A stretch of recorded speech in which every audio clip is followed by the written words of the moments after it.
Hi, Ed here from keywordspeopleuse.com, and I've got an exclusive time-limited offer for you. If you book a product demo with Keywords People Use, I'll give you a free 7-day trial of our standard plan, which allows you access to our new content optimization tool. This tool hooks into your Google Search Console data so we can find all the keywords you're ranking for and what pages are ranking. We then crawl your site content and use advanced machine learning techniques like embeddings and cosine similarity to find you content optimization opportunities that will quickly boost your impressions and clicks from Google. This new feature in Keywords People Use is already showing results for people using it. Don't miss out on the opportunity of a 7-day free trial. Just go to keywordspeopleuse.com/demo to book your slot. That's keywordspeopleuse.com/demo. You'll find the link in the show notes of this episode.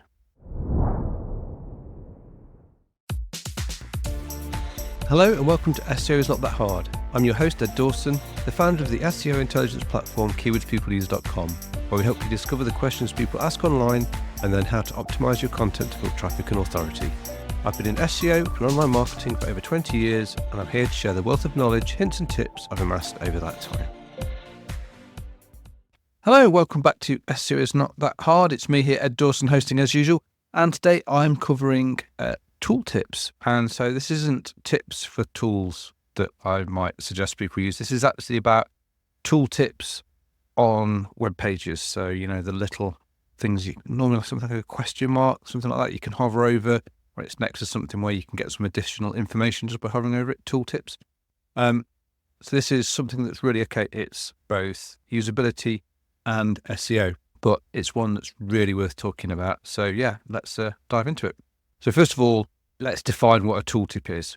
So really a tooltip is a brief, usually informative message, hopefully, that appears when a user hovers over, focuses on, or taps an element on a web page. So it's a way of providing additional context, information, or clarification about something on your web page without cluttering up the interface. So tooltips are commonly used to explain icons, abbreviations, form fields, row headers, that kind of thing. And hence, they're there and designed to enhance the user's understanding and interaction with your web pages.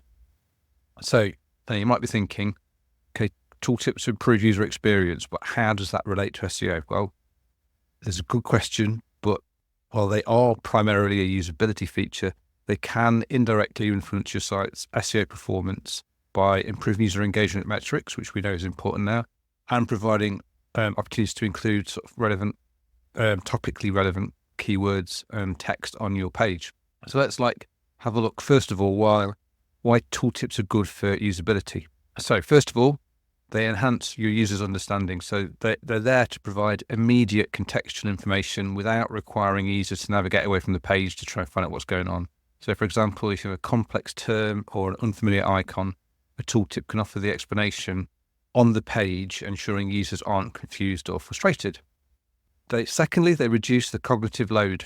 Okay, so by offering additional information only when needed, tooltips help keep your interface clean and uncluttered, so users can then focus on the primary content and access extra details that they need on demand, which makes for a smoother user experience rather than having to wade through loads of text, especially as they get used to using the page. They won't need to have that reminder every time. It improves your form completion rates. So in forms, especially where you've got information that might not be completely obviously clear what people have got to provide, a tooltip can give information on how to fill out specific fields correctly, which reduces errors. It means you're more likely to get successful submissions, particularly useful for complex technical input fields. Tooltips encourage user engagement. So interactive elements like these can make your website more engaging, and users are more likely to interact with content that provides them with immediate feedback or additional information in a user-friendly way as they go along. And finally, it's got accessibility benefits. So if you implement them correctly, then tooltips can improve the accessibility for users who rely on screen readers or keyboard navigation, meaning that you're going to ensure a broader audience can use your website. Okay, so that's the usability side of things, which is worth doing it just for that usability in itself, because it'll help, with a whole bunch of stuff, including conversion rates. But when it comes to pure SEO benefits, there are benefits that tooltips may have when it comes to SEO. So let's run through them. So one, we've got increased time on page. So providing this additional information and encourage interaction, this tooltips can keep users engaged for longer. and increase dwell time signals to search engines that your content is valuable and relevant. Secondly, it reduces bounce rate. Better user experience means a user is less likely to leave your site immediately. So a lower bounce rate can positively affect search engine rankings. We know that as it indicates user satisfaction. You get an improved click-through rates. If tooltips are used in navigation menus or call to action buttons, they can guide users more effectively than just having a page without them. And this can lead to high click-through rates on important pages.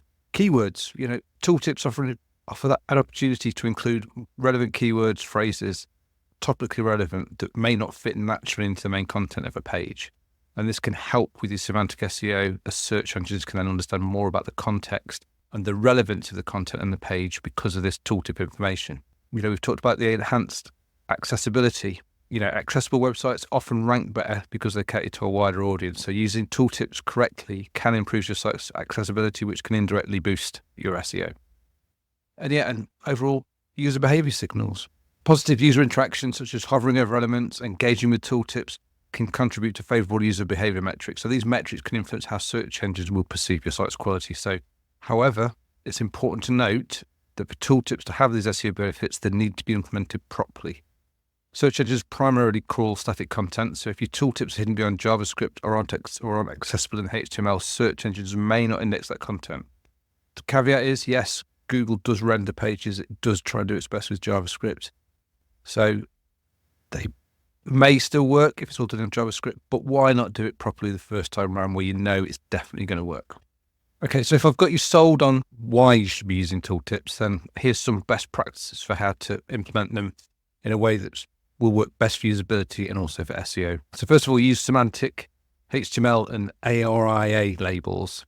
So if you use HTML elements and I call them ARIA because it's actually easier to say. It stands for Accessible Rich Internet Applications Attributes.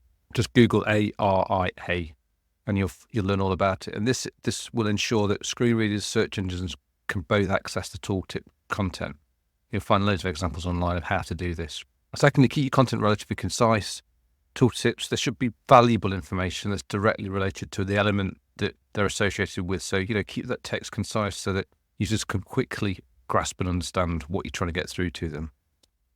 Optimize your tooltip content with keywords. Make sure if you just, get your keywords in there, don't be spammy, but get it in naturally. It will help. This is going to add extra relevance to your SEO and provide that additional context to the search engines. Ensure mobile compatibility, especially on, a lot of sites now get most of the traffic from mobile users. So you want to make sure that, on touch devices it works, because on touch devices there's no hovering option. So make sure your tooltips are accessible via taps, so they don't interfere with the user's ability to interact with other elements. Use ARA attributes like the area-label, area-described by, or role equals tooltip to make tooltips accessible to those users with disabilities, because this not only broadens your audience, but it also can positively impact SEO. Avoid overuse. Too many tooltips can overwhelm users, and it can cluster your interface. So use them just for the elements that genuinely need additional explanation. And provide fallback content.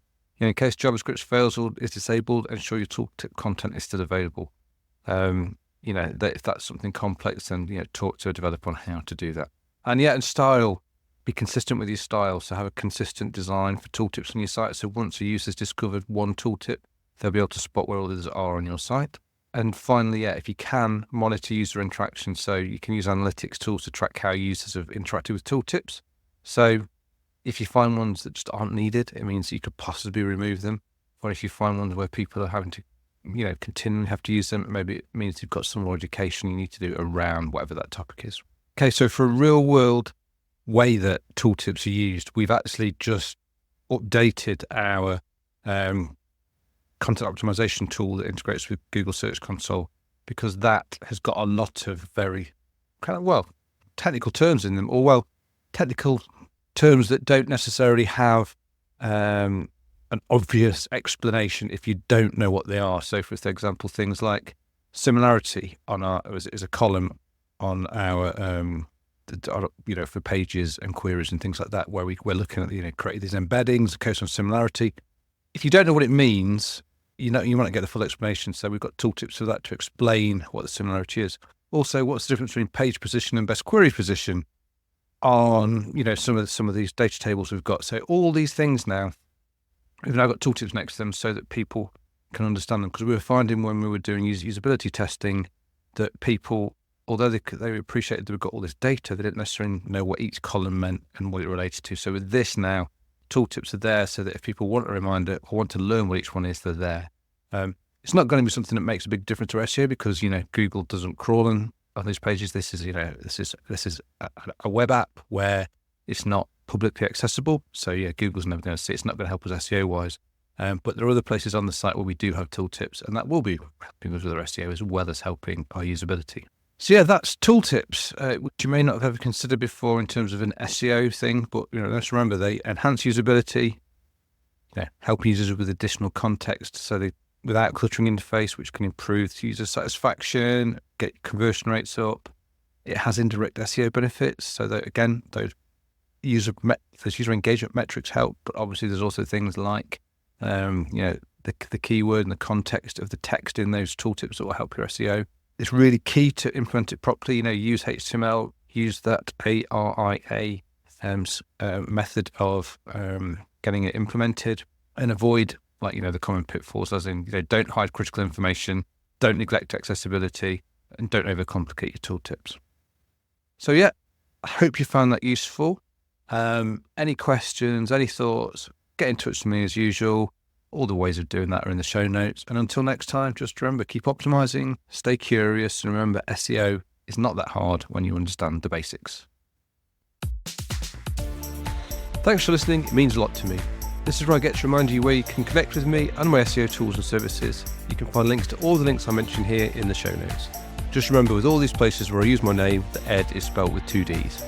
You can find me on LinkedIn and Blue Sky. Just search for Ed Dawson on both. You can record a voice question to get answered on the podcast. The link is in the show notes. You can try our SEO intelligence platform, Keywords People Use, at keywordspeopleuse.com, where we can help you discover the questions and keywords people are asking online, cluster those questions and keywords into related groups so you know what content you need to build topical authority, and finally, connect your Google Search Console account for your sites so we can crawl and understand your actual content, find what keywords you rank for, and then help you optimize and continually refine your content with targeted, personalized advice to keep your traffic growing. If you're interested in learning more about me personally or looking for dedicated consulting advice, then visit www.eddawson.com. Bye for now, and see you in the next episode of SEO is Not That Hard.